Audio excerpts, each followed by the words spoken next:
Good afternoon to all of you.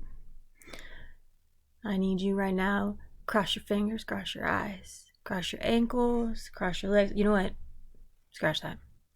Turn yourself into a human pretzel. And let's hope that this is the last one of these that you have to have for a very long time. It would be wonderful. So today I am back to you with a voice. I haven't used it much today, so hopefully it will hold out. There's a part of it that likes to give out when I'm talking, so hopefully we can get through this. Today is going to be one of those days where pause as many times as you need to, replay sections as many times as you need to. I'm going to have you begin manipulating a simulator.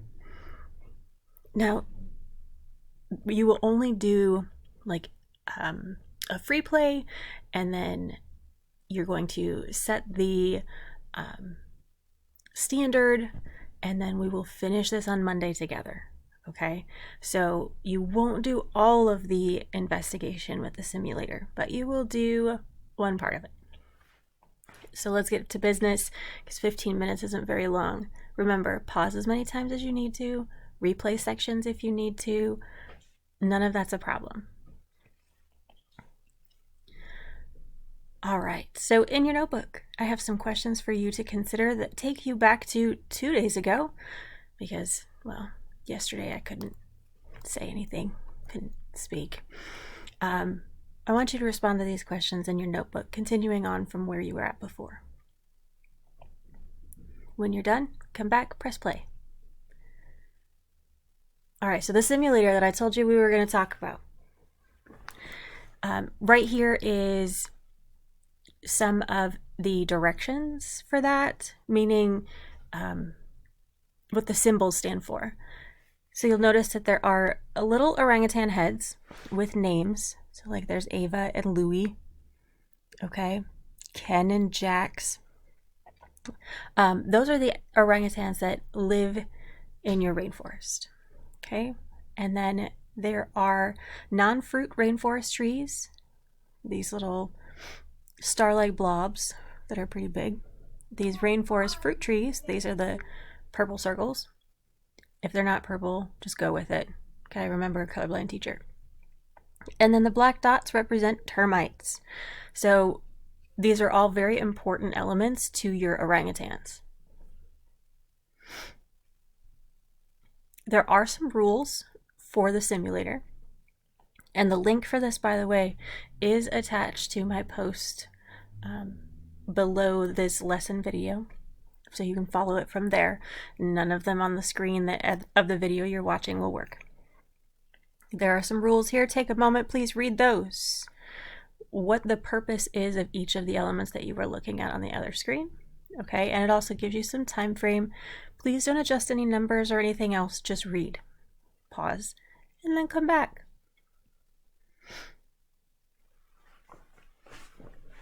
Okay. Right now, I want you to run your simulator. Let it run for the 5-year time period. Okay, I want you to be able to just go in and explore, adjust some settings, see what you can do. I know on the last slide I said don't do that.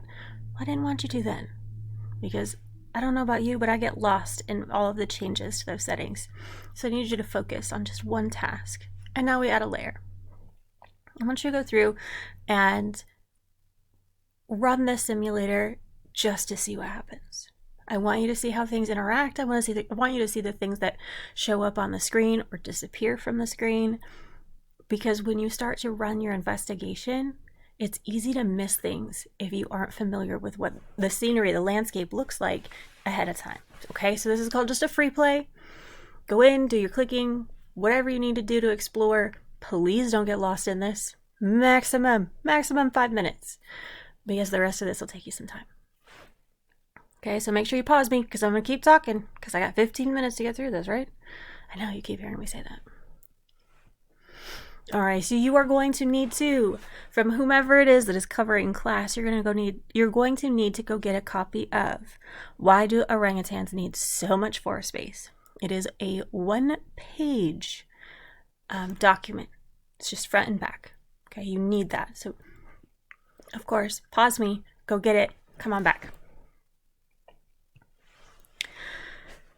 All right, here is what you are going to be doing to get started, okay? Let me make some of this a little prettier while I talk so that it's easier to read. You are going to, and this is on your own, you are going to be looking at your simulation.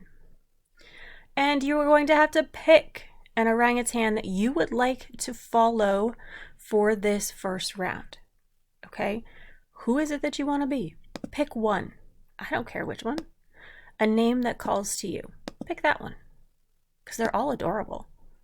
And I want to take them all home. But, well, we can't. It's kind of illegal.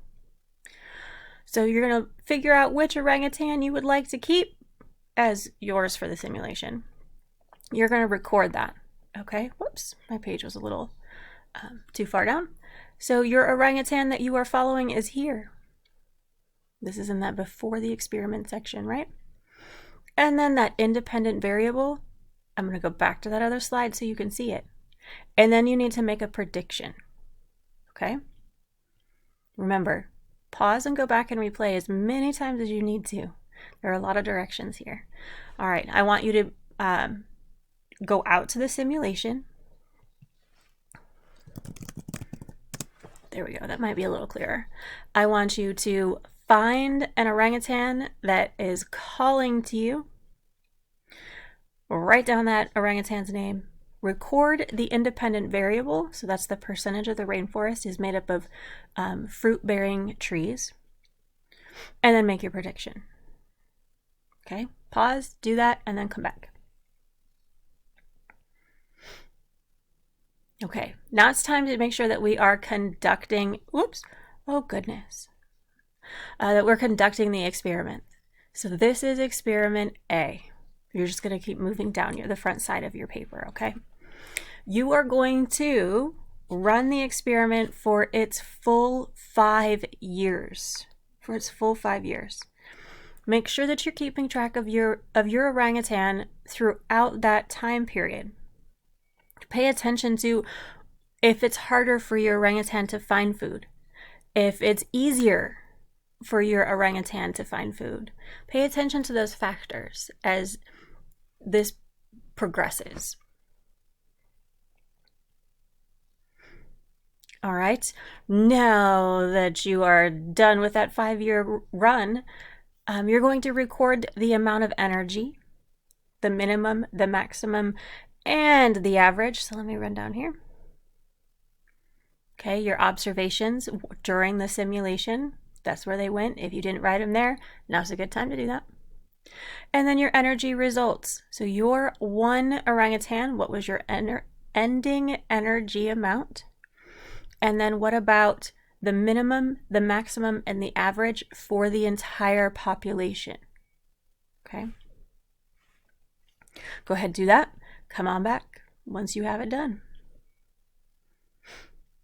Okay, last part to this, the last part to the front side of your page. I want you to construct and record a histogram. Okay, so that's just showing how much energy with how many orangutans were there. And I have it set up for you. You just have to plot the data. So if there was 0 energy, how many orangutans were there? If we were at 1,400, then how many orangutans were there? Make sense? You're just going to put a little dot. Okay, back to the directions. This task that I'm going to ask you to do right now, you're going to need a piece of scrap paper because you will need this information in just a second. So I'm asking you to prepare yourself. And the best way to prepare yourself is ask them guiding questions. Ooh, here it is, Miss Angle King and all her questions. You better believe it. There are 3 prompts on the screen right now. Which of the orangutans were most successful at finding food? And what made it so that your orangutan could get a lot of food? If you need to go back and run it again just to see what was happening, be my guest. Okay, there's flexibility here. The second question, which orangutans were least successful and what prevented them from finding food? Okay, so we have the most successful, the least successful. And then which orangutans were moderately successful at finding food? Moderately. That means they're like in the middle. They weren't the most successful, they weren't the least successful, they were like right in the middle. That's what the word moderately means. Okay, record those thoughts. And of course, pause me because I keep going. And then come on back. Okay, flip your paper over. I'm sorry, your lab paper. Flip that over. And we're going to start on the back side of this. You have two mini CERs. That's what we'll call them. Mini ones, working on that scientific writing skill. I want you to, on the back side of your lab paper, and we're only looking at the top part right now, I want you to circle the claim that best matches what you saw happen. So here we are, first part, making sense, and this is for one orangutan. Yours, the one you picked, the name that called you, that's the one you're going to write about.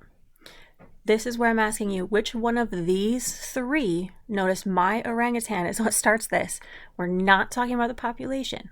We are just talking about yours. Circle the claim that matches what you observed. Okay?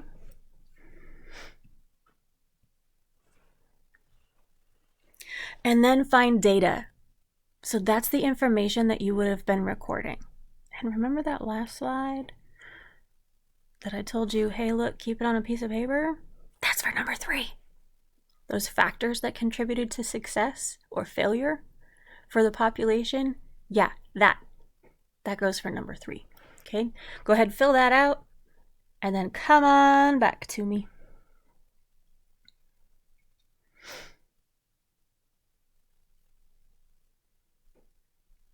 All right, the last part.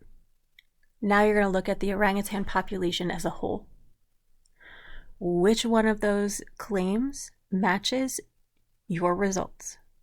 Give me some more data and those factors. Okay? That's it. That's all you have to do today.